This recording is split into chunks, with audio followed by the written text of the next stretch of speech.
हमारे सरकार 500 वर्ष बाद आ जा रहे हैं तो हम दीपावली न मनाए तो हमारा दुर्भाग्य है। ये तो विवाद उसी समय हो के सब साफ हो जाना था। मंदिर तो कब से बन रहा, जात तो हमारा आपका बनाया हुआ है, बाकी तो सब हिंदू, सिर्फ हिंदू। एक साधु क्या कर सकता है, एक साधु क्या कर सकता है? आज देखिए, बेग विलम्ब न करिए नृप, हाँ राम ही देव जुबराज, यानी विलम्ब बिल्कुल मत करिए, तुरंत भगवान को राजा बना डालिए। इस वक्त पर हम अयोध्या में हैं और पार्वती सिंह जी हमारे साथ जो अमेठी से है और बहुत ही खूबसूरत बोल रही थी और सबसे अच्छी बात ये कि तर्क संगत बोल रही थी। जो अमूमन तौर पर भावनाओं के बहाव में बह जाती है बातें, उनमें तर्क कई बार थोड़ा सा पीछे छूटता हुआ नजर आता है, लेकिन आपकी बातों में तर्क भी है और आपकी बातों में वो भावनाएं भी हैं जिनकी कद्र होनी चाहिए। सबसे पहले तो मैं आपसे जानना चाह रहा हूँ, जब आप अमेठी से यहाँ आई, अयोध्या को देखकर जो एक तरीके से पहली प्रक्रिया रही, उसको अगर आप, जो लोग यहाँ नहीं आ पा रहे हैं किसी भी कारणों की वजह से,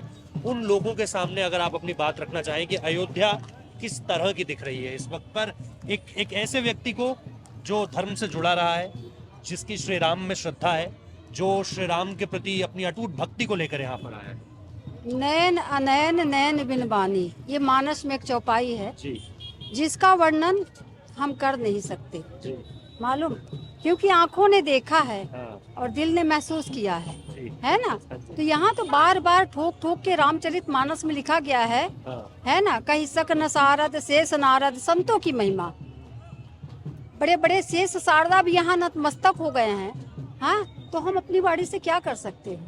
अब त्रेता का नजारा कैसा रहा होगा, हम तो आज त्रेता का अनुभव कर रहे हैं। हाँ, त्रेता का अनुभव हम आज कर रहे हैं यहाँ पे, क्योंकि अभी तो हमारी अयोध्या सिर्फ सजाई जा रही है, अभी तो पूरी तरह सजी नहीं है। जी, हाँ, जी। और दुल्हन को सजने में टाइम लगता है ना, बहुत टाइम लगता है। इसलिए हमारी अयोध्या भी सजाई जाए, क्योंकि सरकार 500 वर्ष से भी ज्यादा वर्ष बीत गए और विराजने वाले हैं, है ना।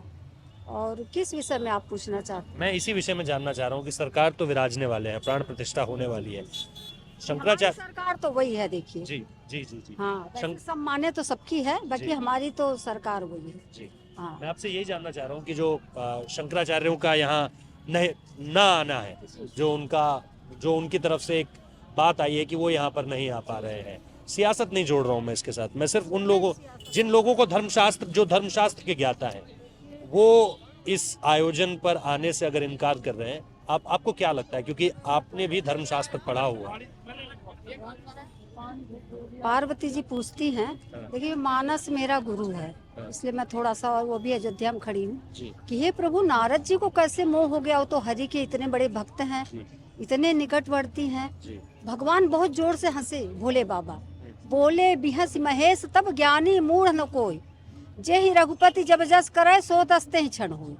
तो भगवान जिसकी बुद्धि जिधर घुमाती है ना, वो वैसे बोलने लगता है। और रही शंकराचार्य को तो साक्षात हरि के रूप माने गए, मैं उनको प्रणाम करती हूँ, आदर करती हूँ, उनके गद्दी को, उनके पीठ को। लेकिन शंकराचार्य जी, मैं हाथ जोड़ के उनसे प्रार्थना करती हूँ कि चारों मठों का शंकराचार्य जी लोग का दायित्व क्या होता है? क्या राम के प्रति उनका दायित्व नहीं होता? बताइए। पहले कोर्ट में भी जब फैसला सुनाने के लिए उनको बुलाया गया तो उन्होंने नहीं बोला, ठीक है। आज हमारे निश्चलानंद महाराज जी की तो मेरे ऊपर बड़ी कृपा है, मैं कई बार मिली हूँ, मुझे बहुत अच्छी तरह पहचानते भी हैं। आज भी जाती हूँ उनके, अब यहाँ से चरण दंडवत करती हूँ। लेकिन जब कोर्ट में उन्हें बुलाया गया तो भी नहीं दिए। आज आमंत्रित भेजा गया तो नहीं आएंगे बोलते हैं। अब ये उनका नीति वो जाने, हाँ, राम जी जाने, उनके भक्त जाने, इसके विषय में हम क्या कह सकते हैं? हाँ, लेकिन शंकराचार्य जी के लोगों का भी दायित्व बनता है हमारे राम जी के प्रति। संतों के तो प्राण है, प्राणों के प्राण है। हाँ, और आज अगर भगवान विराज रहे तो उनके सामने तो किसी की सत्ता है ही नहीं। हाँ, कोई सत्ता हो ही नहीं सकती। तो राम राज्य की कल्पना हम कर रहे हैं। और देखिए, त्रेता ये कोई बड़ी बात नहीं है कि अगर कोई विरोध कर रहा है, कोई हमारी पार्टी हो, कोई भी, हम जातवाद पे नहीं जाते।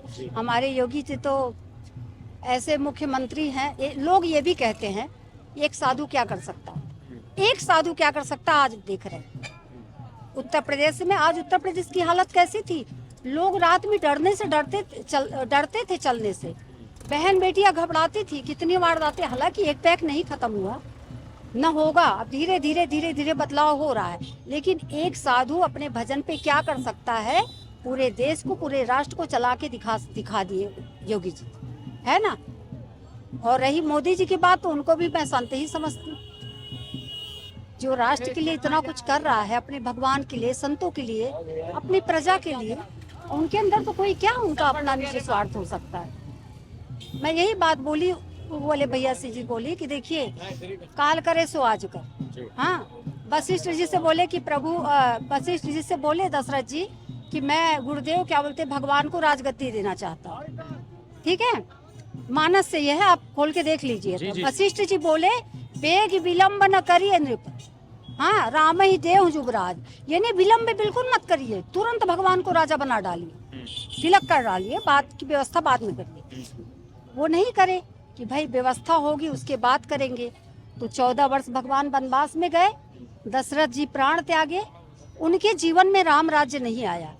ठीक है, और जैसे हमारा आपका मकान बनता, हम आज एक संत के मुख से इस बात सुने, हमारा आपका अगर 2 कमरा बना है, हम किराए में रह रहे, व्यवस्था नहीं है, तो हम पूजा करके उसमें चले जाते हैं कि भैया घर का काम चलते रहेगा, लेकिन हम अपने घर में चले जाए। वही आज हमारे यहाँ सरकार के साथ हो रहा है कि उनके मंदिर बन गई है, वो अपने स्थान पे विराज जाए, बाकी निर्माण में तो बहुत टाइम बाकी है ना। तंबू के नीचे हैं, लकड़ी के नीचे हैं, तो अभी मंदिर में जा रहे हैं, तो क्या दिक्कत हो सकती है लोगों को। पूरी दुनिया का हर्ष का विषय है, पूरी दुनिया, मतलब भगवान इतने आए थे 14 वर्ष में, तो लोग दीपावली मनाए थे। हमारे सरकार 500 वर्ष बाद आ जा रहे हैं, तो हम दीपावली न मनाए तो हमारा दुर्भाग्य है।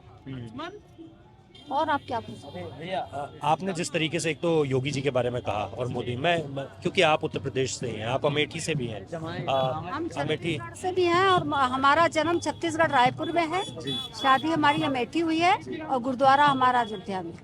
हाँ। तो मैं ये जानना चाह रहा हूँ कि इसको मैं थोड़ा सा और जानना चाह रहा था आपसे कि जिस तरीके से आपने बोला कि आज की उत्तर प्रदेश की जिस तरीके से सुरक्षा व्यवस्था है या पहले से बेहतर हुई है, वो चीज तो एक बात है भैया, हम तो अमेठी में रहेंगे, हमसे ज्यादा कौन जान सकता है।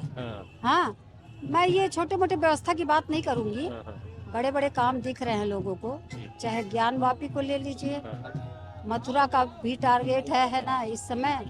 और ये सोच देश की महिलाएं इस तरीके से सोचती हैं, क्योंकि आप 75 वर्ष से रामलला, आज लोगों ने कह रहे हैं कि ये वोट के लिए और राजनीति का विषय बनाया गया है। 75 साल से क्या हो रहा था, अब तो एकदम ही खत्म हो रहा है। रामलला विराज रहे तो राजनीति का विषय ही खत्म। यहाँ लोगों के मुंह से मैं सुन रही हूँ कि राजनीति का मोहरा बना रहे हैं, तो 75 साल से क्या हो रहा था। जिसके हाथ में सरकार थी, हमारा भारत आजाद हुआ, राजीव गांधी जी ने ताला खोला, ये तो विवाद उसी समय हो के सब साफ हो जाना था। मंदिर तो कब से बन जानी थी, क्यों नहीं बनाया, क्यों नहीं सबूत पेश किए। अगर हम भारतीय हैं, अगर हम भारतीय होने का दावा करते हैं, तो अपने वेद पुराण, राम, संत, अपनी पृथ्वी, इसके बारे में हमें जानना चाहिए। और अगर जानेंगे तो हम किसी को मुंह तोड़ जवाब दे सकेंगे। ठीक है, एक दृष्टि न रहते हुए भी व्यक्ति, मतलब सॉरी, उनको व्यक्ति नहीं कहा जा सकता। मैं प्रणाम करती हूँ, राम भद्राचार्य जी आज यहाँ विराजमान है, और वो इतना बढ़िया सबूत दिए हैं कि मजिस्ट्रेट को मानना पड़ा और तुरंत फैसला दे दी कि राम मंदिर बने। हम आंख वाले रह के भी हम किसी के सामने दब जाते, क्योंकि हम अपना ग्रंथ पढ़ते नहीं। बस आए, स्नान कर लिए, गंदगी कर दिए, थूक दिए, खखाड़ दिए, चल दिए। तीर्थों में गंदगी करना बहुत पाप होता है, मैं ये बोलूंगी इस बात को। क्योंकि सबसे बड़ा, अगर विश्व का सबसे ज्यादा अगर मेला और भीड़ होती तो अयोध्या, प्रयाग, काशी। और यहाँ लोग आते हैं ना, पढ़े लिखे लोग, मालूम। तो एक तो ये गुटखा तमाकू दुनियादारी की आदत ऐसी पड़ गई है कि मंदिर का किनारा हो या सरयू का किनारा हो, मुझे कष्ट होता है, इसलिए मैं आज बोल रही हूँ। तो थोड़ा सा इसका ध्यान रखना चाहिए, अगर हम हिंदू हैं तो, है ना। हिंदू तो हर व्यक्ति है, वो मैं किसी जात संप्रदाय पे बात नहीं करती। हाँ, हिंदुस्तान है तो सभी हमारे योगी जी सभी का आदर करते हैं। हाँ, अगर कोई भी फैसिलिटी मिल रही है तो वो हिंदू हो कि मुसलमान हो, जात तो हमारा आपका बनाया हुआ है, बाकी तो सब हिंदू, सिर्फ हिंदू।